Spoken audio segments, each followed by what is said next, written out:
Hi, my dear Bollywood peoples, my dear Bollywood viewers, and my dear Bollywood children. Good morning. Please don't take your step blast. So, my dear Bollywood viewers, வழக்கம் போல தான் ஒரு எம்ஜிஆர் பாடல், பழைய பாடல்கள் உள்ள கருத்துக்கள், புதிய பாடல்களில் உள்ள கருத்துக்கள், அந்த மாதிரி ஒரு விஷயம் உங்களுக்கு பிடிச்சிருக்கும்னு நினைக்கிறேன். ஓகேவா? சரி, அப்படியே வழக்கம் போல் ஒரு மெசேஜை சொல்லிட்டு அப்படியே பாட்டுக்குள்ளே போயிடலாம். இப்போது நமக்கு பிடிச்சவங்க சொல்லிட்டு ரொம்ப பேர் இருப்பாங்க. ஆமாம், நமக்கு பிடிச்சவங்க சொல்லிட்டு ஆமாம் ஆமாம் நீ இல்லாத உலகே இல்லை, நீதானே உலகின் எல்லை, அந்த மாதிரி எல்லாம் அப்படி ஒரு பாசத்தை அப்படியே அம்மா நம்ம கனவுல நினைவில் எங்கே போனாலும் அதே நினைவோட அவங்க மேலே பிரியமாகவே இருப்போம்.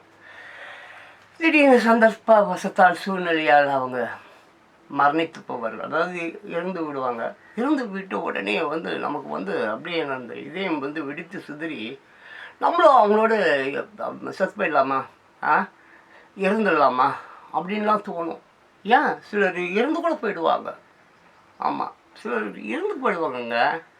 பட் ஆனால் ஒரு விஷயம் நம்ம யோசித்து பார்க்கணும். எப்படி நமக்கு யார் மேலேயோ இல்லை எது மேலேயோ ஒரு மிகப்பெரிய ஒரு ஆசை இருந்ததோ, ஒரு விருப்பம் நேசம் இருந்ததோ, அதே மாதிரி தானே நம்ம மேலேயும் நமக்கே தெரியாமல் யாராவது நம்ம மேலே ஆசை வச்சுக்கிட்டு இருப்பாங்க.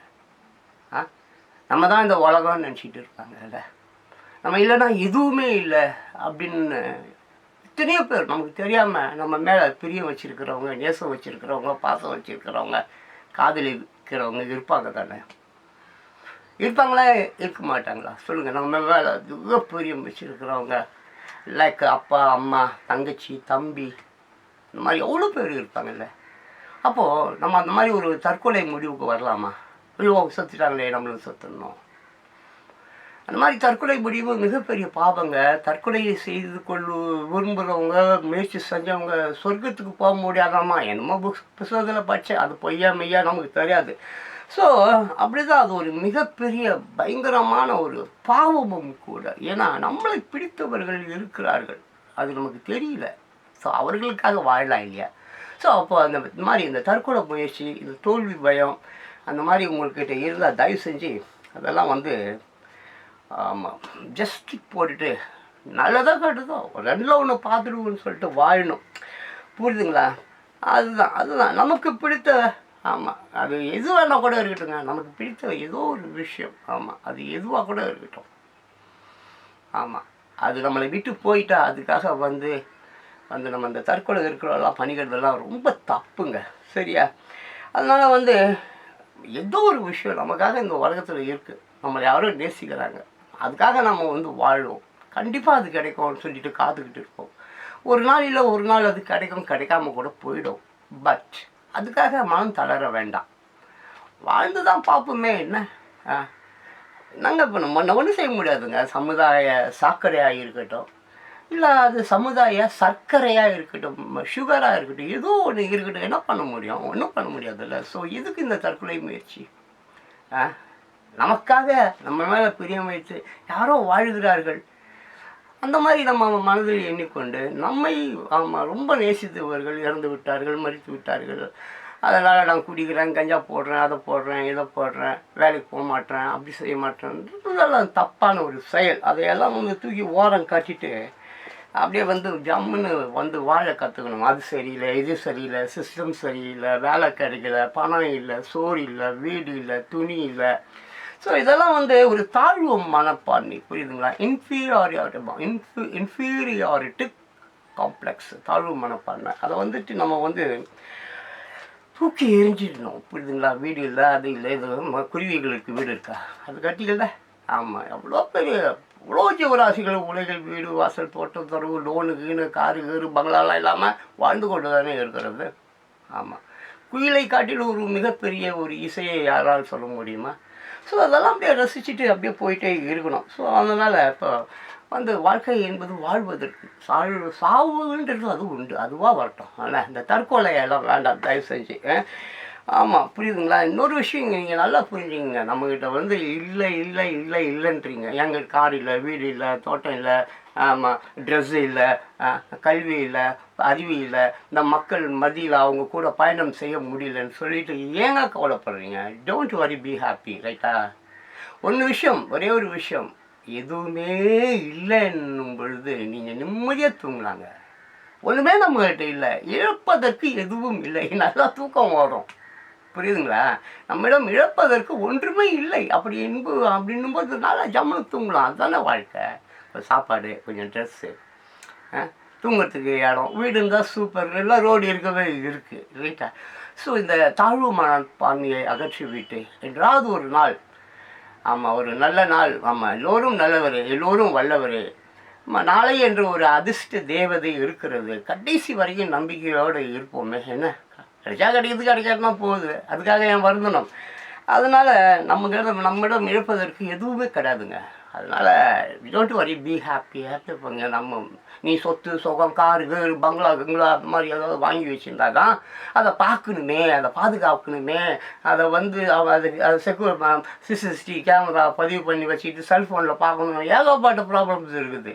தூக்கம் வராது, நிம்மதி இருக்காது, எப்போ எந்நேரமும் பயம், எவன் ஆட்டையை போட்டுருவான், எவன் தூக்கிட்டு போயிடுவான் என்ற அந்த கவலை வந்து விடும். அதனால் நம்மிடம் அளவுக்கு அதிகமாக எது இருந்தாலும் அதை பாதுகாக்க வேண்டிய என்ன ஆகும்? ஓய்வு உறக்கமின்றி மாண்டு விடுவோம். அதுதான், புரியுதுங்களா? நம்ம அதை பாதுகாக்கிறதுக்காகவே அப்படியே ஓய்வு உறக்கமின்றி நம்ம செத்து போயிடுவோம். புரியுதா? ஒன்றுமே புரியல இந்த உலகத்தில், ஒன்றுமே புரியலே உலகத்திலே, மர்மமாக இருக்குது எல்லாமே. அப்படி தானே?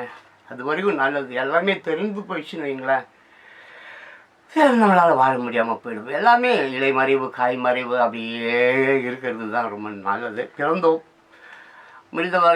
முடிந்த வரைக்கும் நம்ம போராடி அப்படியே வாழ்ந்து பார்த்துடுவோமே. போராட்டம் தானே வாழ்க்கை. ஓகேவா? ஸோ அதே மாதிரி இன்னொரு அற்புதமான ஒரு விஷயம். ஆமாம், நீங்கள் கவலைப்படக்கூடாதுன்றதுக்காக தான் இந்த விஷயம் கூட. உலகில் ஒரு வழக்கு இருக்கிறது, என்ன தெரியுங்களா? உலகம் அதில் ஒரு வழக்கு இருக்கிறது.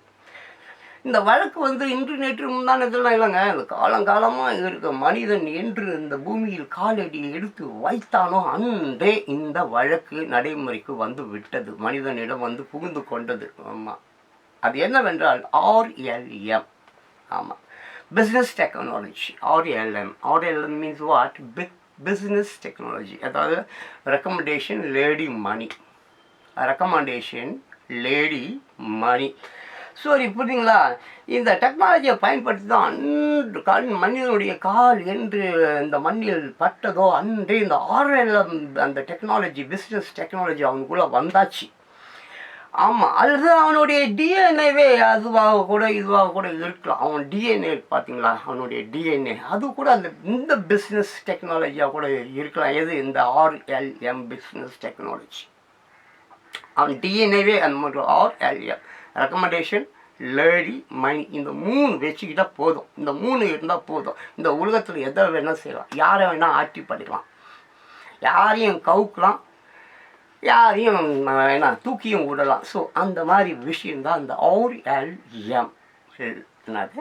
RLM ரெக்கமெண்டேஷன் லேடி மணி. இது 3 இருந்தால் கொடுக்குறவனுக்கு கொடுத்து, என்னது, காட்ட வேண்டியதை காட்டி காரியத்தை முடிச்சுட்டு போயிட்டே இருக்கலாம். இதுதான் இந்த பிஸ்னஸ் டெக்னாலஜி. இந்த கோட்பாடு இருக்குது பார்த்தீங்களா? இந்த கோட்பாடு மனிதன் எப்போ இந்த மண்ணில் தோன்றினானோ அப்பொழுதே அவனிடம் தோன்றியிருக்க வேண்டும், அல்லது அவன் டிஎன்ஏவே அப்படி தான் இருக்கும். அதனால தான் இன்னைக்கு எல்லாமே அந்த 3 விஷயத்தை நாடியே இந்த உலகம் போய் கொண்டிருக்கிறது. ஆமாம், உண்மைதான் அது. புரியுதுங்களா? டார்வின் கூட விட்டுருங்க. டார்வின் பரிமாண வளர்ச்சி, குரங்கிலிருந்து மனிதன் பிறந்தான் என்ற மாதிரி அந்த கோட்பாடு, அந்த பரிணாம வளர்ச்சியை பற்றிலாம் அவர் பேசியிருப்பார். உண்மையிலேயே நான் சொல்வது என்னவென்றால், அது அப்படியோ எப்படியோ எனக்கு செய்ய தெரியாது. பட் இதனுடைய சொந்த கருத்து, இந்த மண்ணில் அவன் தோன்றிய பொழுதே அவனிடம் இந்த RLM ரெக்கமெண்டேஷன் லேடி மணி இது 3 இருந்தால் போதும், இந்த உலகத்தை நம்ம ஆட்டி படைக்கலாம் என்ற ஒரு கோட்பாடோடு தான் பிறந்திருக்கணும். லைக் அதாவது www.com. www means what? 666. இந்த 666 நியூமராலஜி படி டபிள்யூனா ஒரு டபிள்யூ 6, இன்னொரு டபிள்யூ 6, இன்னொரு டபிள்யூ 6, அப்படி என்றால் 666. இது என்னது? இந்த கோட்பாடு யாருடைய கோட்பாடு? சாத்தானுடைய கோட்பாடு. ஸோ இந்த சாத்தானுடைய கோட்பாடு வந்து எப்படிப்பட்டதாக இருக்கிறது என்றால், சொத்து, சுகம், மது, மங்கை, பஞ்சம், வஞ்சம், லஞ்சம், கஞ்சம்.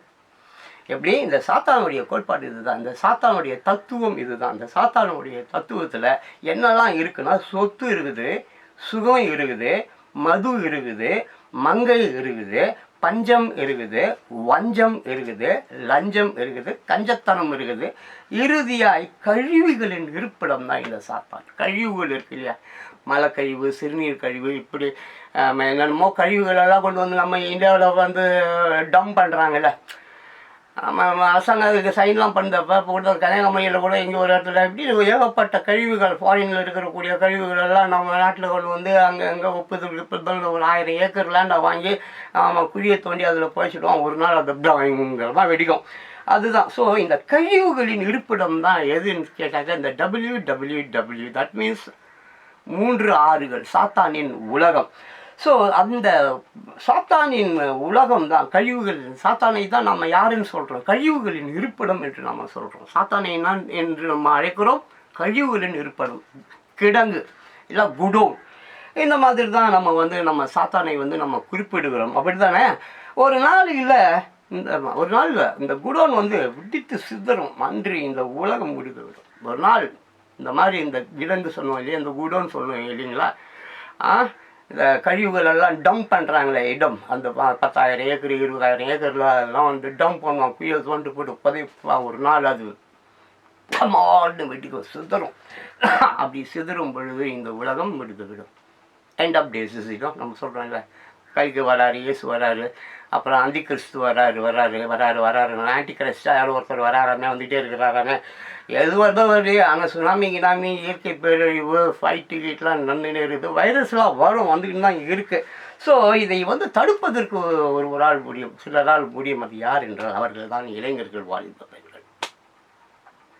அவர்கள்தான் இளைஞர்கள், வாலிப பெண்கள். அவர்களால் நிச்சயமாக இதை தடுக்க முடியும். ஏனென்றால் அவர்கள் குரல் கொடுக்க வேண்டும், ஒன்று சேர வேண்டும், ஒற்றுமையாக இருக்க வேண்டும்.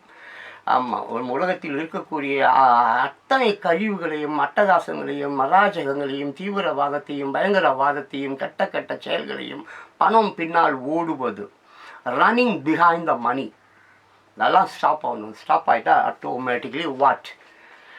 இந்த உலகம் அவ்வளோ குயிக்காக அழிவதற்கு வாய்ப்பு இல்லை. ஸோ இது யாரால் முடியவே என்றால் இளைஞர்கள், வாலிப பெண்களால் மட்டும்தான் முடியும். ஆமாம், நீங்கள் நினைத்தால் இதை தடுக்க முடியும். அதாவது மீண்டும் ஒரு பிக் பேங், கடவுள் துகள்கள் நடந்து விடாமல் தடுக்கலாம்.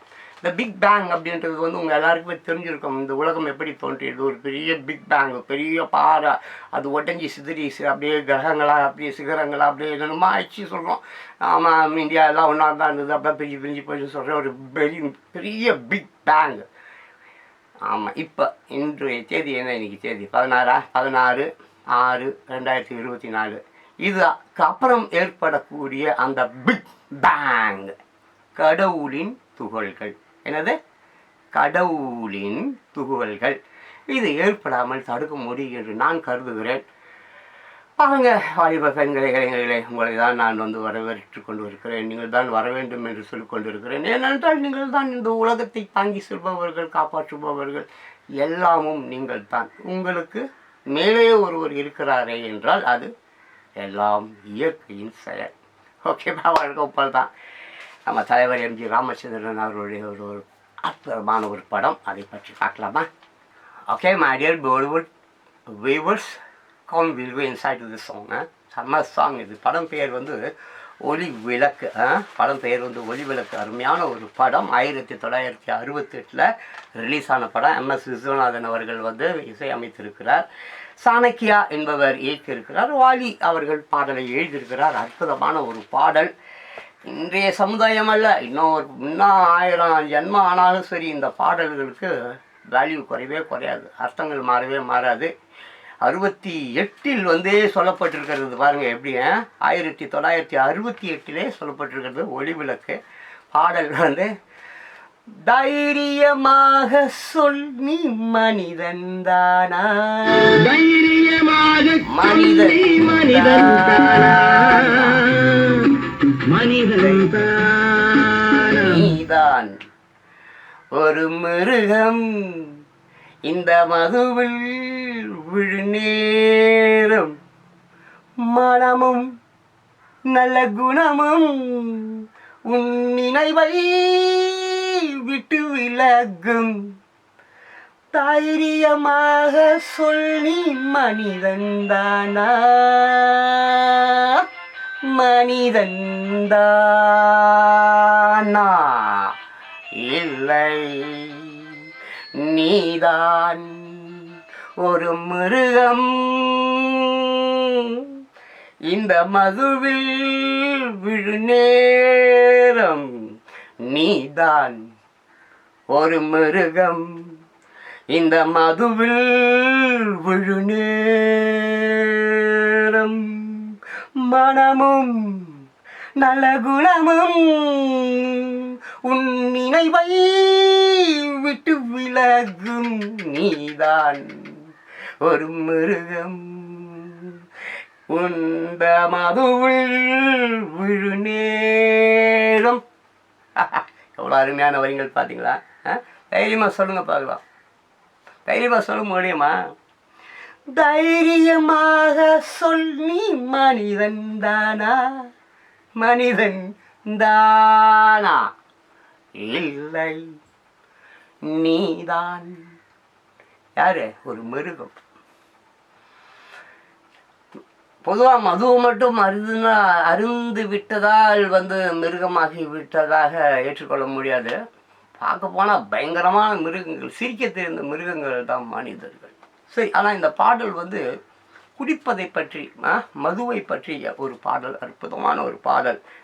அப்புறம் பாருங்க, ஆமாம், மானை போல் மானம் என்றாய், நடையில் மத யானை நீ என்றாய். மானை போல் மானம் என்றாய், நடையில் மத யானை நீ என்றாய். வேங்கை போல் வீரன் என்றாய், அறிவில் உயர்வாக சொல்லிக் கொண்டாய், மதுவாள் விலங்கினும் கீழாய் நின்றாய். எவ்வளோ பெரிய வரி பார்த்தீங்களா? மானை போல் மானம் என்றாய், நடையில் மத யானை நீ என்றாய்.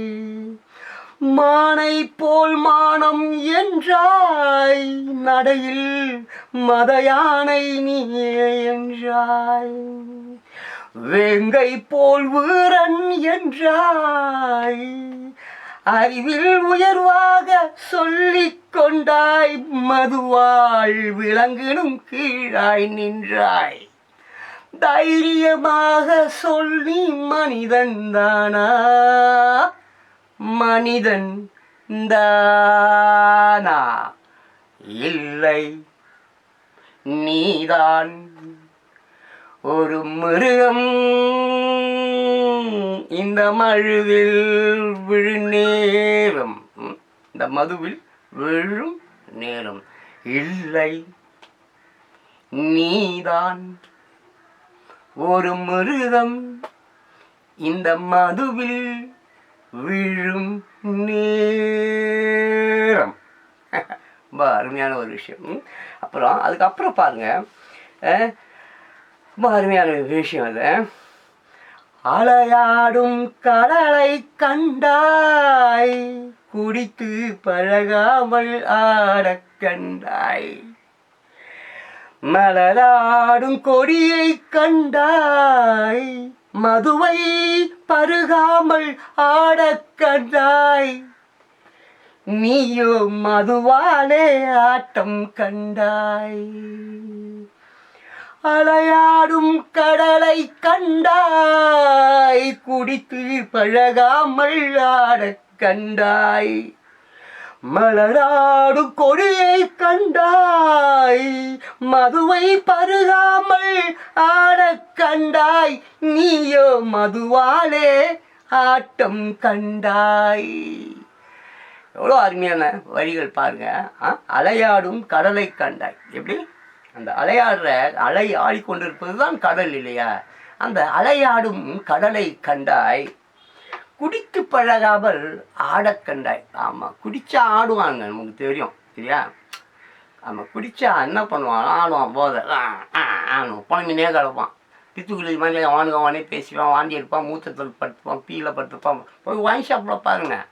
ஆமாம், இந்த தாய்மார்களே, இந்த பொண்டாட்டிமார்களே, அப்புறம் அக்கா தங்கச்சிங்களே, இந்த குடிக்கிறானுங்கன்னு சொல்கிறீங்களே, இந்த குடி நீங்கள் போராட்டம்லாம் நடத்துறீங்க, டாஸ் வாங்க ஒழிக்க சொல்கிறீங்க, கடையை மூட சொல்கிறீங்க, கட்சிக்காரங்களே வந்து கடையும் திறக்கிறாங்க, குடிக்கவும் கூடாதுன்றாங்க, ஃபேக்ட்ரியும் வச்சுருக்காங்க, விற்கவும் செய்கிறாங்கன்னு ஆளுக்கு பேசுகிறீங்களே. இந்த குடியை ஸ்டாப் பண்ணுறதுக்கு அருமையான ஒரு வழி இருக்குது. உங்கள் பிள்ளைங்கள்லாம் குடிக்காமல் அதை நீங்கள் தடுக்கணுன்னாங்க. 10 நாளுக்கு ஹாஸ்பிட்டலுக்கு ஆஃபீஸுக்கு எதுக்குமே போகாதீங்க. எல்லாம் ஆம்பளை பொம்பளை கிம்பளை கிழவன் குமரி எல்லாம் குழந்தை குட்டிங்கெல்லாம் போய் ஒயின் ஷாப்பில் போயிட்டு காலையில் போயிடுங்க. எல்லாம் 5 மணிக்கே விற்கிறாங்க, 5 மணி 6 மணிக்கே பிளாக்கில் விற்பாங்க, 12 மணிக்கு கடை திறப்பாங்க, ராத்திரி 10 மணிக்கு மூடிடுவாங்க. ஸோ குடும்பத்தோடு என்ன பண்ணுங்கள், வீடு வாசலெல்லாம் பூட்டிட்டு போயிட்டு ஒயின் ஷாப்பில் பாய் தருகாணிலாம் எடுத்துன்னு போயிடுங்க. புளிசோறு, தயிர் சோறு, அந்த காலத்தில் சினிமா பார்க்குறதுக்கு எப்படி தயிர் சோறு புளிசோறுலாம் எடுத்துன்னு போவான், அந்த மாதிரி எடுத்துன்னு குடும்பம் குட்டியாக போய் ஒயின் ஷாப்பில் போய் பட்டுங்க. எல்லாருங்க போய் ஒயின் ஷாப்பில் பட்டுங்க. யாரும் எதுவும் கேட்க மாட்டாங்க. கேட்டால் குடிக்கிறதுக்கு வந்தியா, குடிய சறுக்க குடியான்னு சொல்லிட்டு காசு கொடுங்க, சறுக்க வாங்குங்க, குடிங்க. ஆட்டோமேட்டிக்காக உன் பிள்ளையாகட்டும், புருஷனாகட்டும், கள்ளக்காதலாம் ஆகட்டும், ஒரு பயலும் ஒயின் ஷாப்புக்கு வரமாட்டான். எல்லா ஊரில் தமிழ்நாட்டில் இருக்கிற உலகத்தில் இருக்கிற எல்லா ஒயின் ஷாப்புக்கும் நான் சொல்கிறதுக்கு பொருந்தும். குடும்பம் குட்டியோட படையெடுங்க, போய் அங்கே போய் பட்டுங்க. இந்த ஸ்ட்ரைக்கு கிளட்டா எதுவுமே பண்ணாதீங்க. முடிஞ்ச வரைக்கும் மூக்குத்தி எல்லாத்தையும் விற்றுடுங்க, வீடு எல்லாத்தையும் விற்றுடுங்க. ஆமாம், சுனாமி வரும்போது உலகம் அழிய போகுது, வீடு காசு காரு பங்களா வச்சு நீ என்ன பண்ண போகிற? அட்லீஸ்ட்டு குடிக்கிற பிள்ளைங்களே அது திருத்து. குடும்பத்தோடு போ, ஒயின் ஷாப்பில் படுத்து தூங்கு. ரொம்ப பேர் எப்பறம் தூங்கினுக்கலாம். எல்லாம் டிவி எல்லாம் போட்டு விட்டு பார் கீர் டான்ஸ் கீன்ஸ் அதெல்லாம் பெரிய விஷயம்லாம் அங்கே தான் முடிவெடுக்கப்படுது.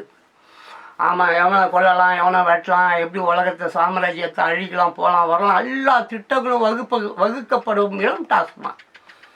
ஆமாம், அந்த படித்த பையன் எப்படி மீட்டிங் போட்டு செல்ஃபோன் விற்கிறது, சிம் கார்டு விற்கிறது, லோன் கொடுக்கறது, ஆட்கள் தேவைன்னு விளம்பரம் பண்ணுறது, அப்புறம் இது பொண்ணு வேணும் மாப்பிள்ளை வேணும்னு சொல்லிட்டு இந்த ஆர்டர்லாம் கொடுப்பானுங்களே.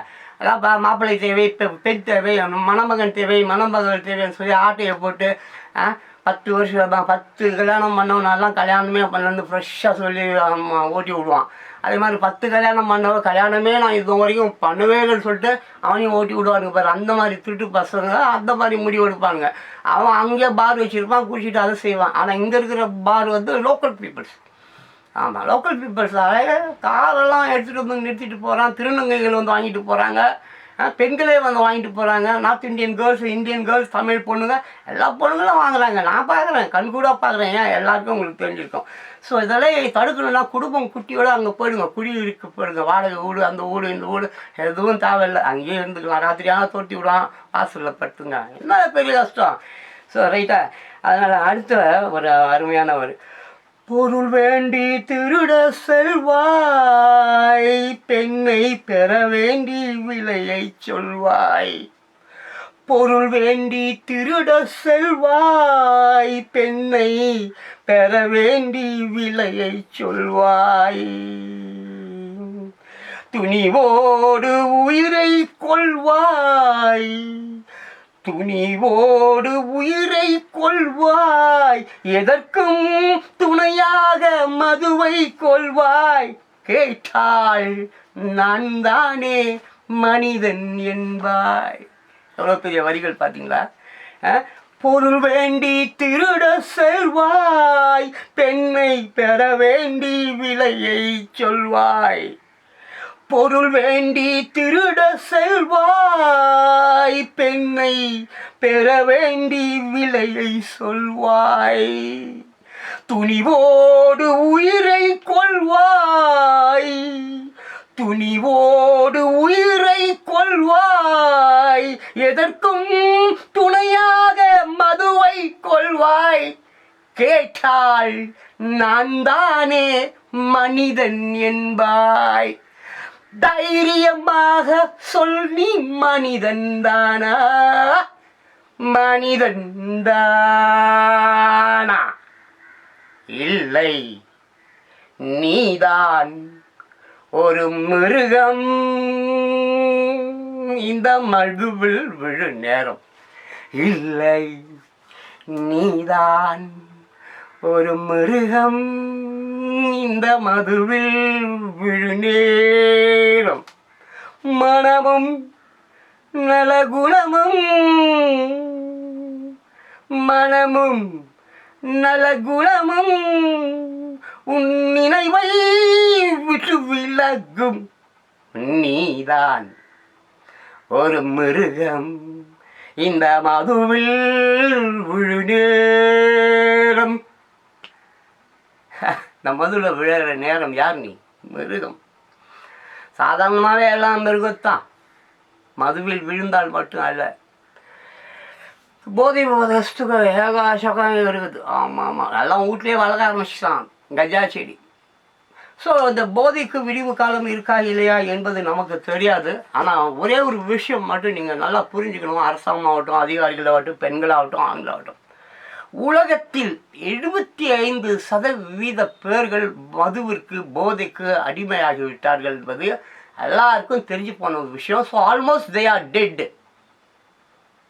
நீ என்னதான் வைத்தியம், டாக்டர், கவுன்சிலிங், அது லொட்டு லொசுக்கு, ட்ரீட்மெண்ட்டு, எங்கே போனாலும் துட்டு பறிப்பான், துட்டு வாங்கிப்பான். டாக்டர்ஸ் ஆகட்டும், கவுன்சிலிங் ஆகட்டும், ஏதோ ஆகட்டும், but you are dead. So 75% மக்கள் இந்த உலகில் மதுவிற்கு அடிமையாகி, போதைக்கு அடிமையாகி, உடல் உறுப்புகள் அழுகி, எல்லாம் குடலு கிடலு வாங்கி எல்லாம் வெந்து கிந்து நொந்து கிந்து, சோறு இல்லை, சுகம் இல்லை, அது இல்லை, எது இல்லை. ஸோ டோன்ட் வாரி, பி ஹாப்பி. நீங்களாகவே செத்துடுவீங்க. ஸோ 75% மக்கள் இந்த உலகில் அவர்களாகவே அவர்களாகவே அவர்களாகவே மாய்த்து கொள்வார்கள். ஆமாம், தற்கொலை முயற்சிக்கலாம். தயவு செஞ்சு போகாதீங்க. அதான் நீங்கள் தான் செத்துட்டு இருக்கீங்களே. இதிலிருந்து தப்பிப்பதற்கு வழி இருக்கிறது. அதுக்கு நீங்கள் தான் மாறணும், நீங்கள் தான் முயற்சி வைக்கணும். புரியுதுங்களா? திருடனாய் பார்த்து திருந்தாவிட்டால் திருட்டை ஒழிக்க முடியாது. இதுதான் இந்த வீடியோவுடைய லாஸ்ட் பஞ்ச். ஸோ தயவு செஞ்சு மை டியர் போர்வுட் பீப்புள்ஸ், குடியிலிருந்து, போதையிலிருந்து, கெட்ட பழக்க வழக்கங்களிலிருந்து, பணம் பின்னால் ஓடுவதிலிருந்து விலகி நல்ல தூக்கத்திற்காக, நிம்மதிக்காக வாழுங்க. ஆமாம், அந்த சொத்து கித்து பங்களா கிங்களான்னு சேர்த்து வச்சுக்கிட்டா அது உங்களால் பாதுகாக்க முடியாது. பாதுகாக்க வேண்டி தூக்கம் எல்லாத்தையும் இழந்துடுவீங்க. ஆமாம், ஓய்வின்றி, உழைப்பின்றி, தூக்கமின்றி செத்து போயிடுவீங்க. ஸோ அது மாதிரிலாம் வேணாம். ஜஸ்ட் இந்த வாழ்வு அற்புதமான ஒரு வாழ்வு. நம்ம வாழ்வதற்காக, நம்ம நிம்மதியாக வாழ்வதற்காக, நிம்மதியாக தூங்கி கொண்டிருக்கும் போதே இழந்து விட வேண்டும். அந்த மாதிரி ஒரு வாழ்க்கையை தேர்ந்தெடுத்து வாழுங்கள். மெயினாக நான் பழக்கம் போல 8 வயதுக்கு கீழே இருக்கக்கூடிய குழந்தைகள் உத்தம புத்திரர்கள். அவர்களை பத்திரமாக பார்த்து கொள்ளுங்கள். அவர்களை சீரழிந்து போகாமல் கெட்ட பேட் டச்சு, குட் டச்சு, இந்த மாதிரி என்னமோ இருக்குது சமுதாயத்தில். அதெல்லாம் அவங்க தொட்டுடாமல், இன்னும் சொல்ல போனால் தயவு செஞ்சு புது தம்பதிங்களை குழந்தைங்க பார்த்துக்காதீங்க. அப்படி குழந்தைங்களை பார்த்துட்டு நீங்கள் அதுங்களை வளர்க்க மாட்டுறீங்க, அதுங்களை ரோட்டில் போடுறீங்க, அதுங்களை கெட்டவங்களாக மாற்றுறீங்க. ஸோ அந்த மாதிரி குற்றங்கள் செய்யாமல் இருக்கணும்னா கல்யாணம் பண்ணிக்கோங்க. உங்களை வேணாம்னு சொல்ல, பட் தயவு செஞ்சு குழந்தைகள் பெற்றுக்கொள்ள வேண்டாம். தேங்க்யூ. அடுத்த வீடியோவில் பார்க்கலாம்.